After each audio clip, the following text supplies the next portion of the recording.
అందరికీ నమస్తే. VTV voice worthy political channel కు స్వాగతం. తెలంగాణ మందుబాబులకు భారీ షాక్ రెడీ అవుతుంది.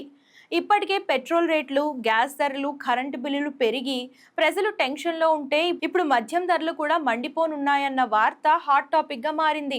జూన్ 2 తర్వాత తెలంగాణలో అన్ని రకాల మద్యం ధరలు పెరగొచ్చని సమాచారం. అది చిన్న పెంపు కాదు, 10% నుంచి 15% వరకు రేట్లు పెరిగే ఛాన్స్ ఉందట.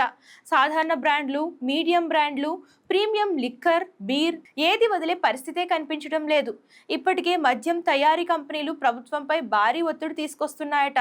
తయారీ ఖర్చు అమాంతం పెరిగిపోయిందని, ఇలా అయితే మాకు నష్టాలే అంటూ గట్టిగా చెప్తున్నాయి. పశ్చిమాసియాలో యుద్ధ ప్రభావం, సీసాల ధరల పెరుగుదల, అలాగే కమర్షియల్ గ్యాస్ రేట్లు ఆకాశాన్ని అంటడం, ఇలా ఒక్కో కారణంతో మద్యం తయారీ ఖర్చు 20% వరకు పెరిగిందని కంపెనీలు చెప్తున్నాయి.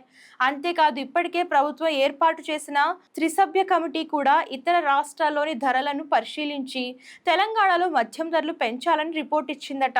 మొదట 25 నుంచి 30% పెంపు ప్రతిపాదన వచ్చినా అంత పెంచితే మందుబాబుల నుంచి భారీ రియాక్షన్ వచ్చే అవకాశం ఉండడంతో ఇప్పుడు 15% వరకు పెంచే ఆలోచనలో ప్రభుత్వం ఉన్నట్లు తెలుస్తుంది.